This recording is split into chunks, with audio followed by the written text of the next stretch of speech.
Post, Eddie, oh wow, Shoutout Eddie, nandito ikaw, yung ating trending ka ano, now. editor mga kaibigan. Yan, sa likod. Niyayaw, kahit ano, Ayan.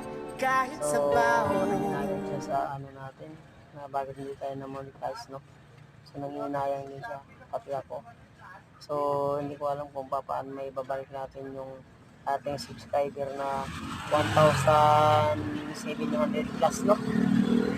Yan ang ating, ano. So, yan. So, shoutout nga pala kay, ano, kay Boss Raymond. Yan. Yan ano natin mga kaibigan, ha. So, ito yung kuhanin nating editor kasi magaling itong editor. So, sana mamonetize natin yung bago nating vlog para maano natin yung ano natin, no? Yung ating editor. So, editor na rin to mga kaibigan. Kukuhanin natin to. So, magaling na editor to mga kaibigan.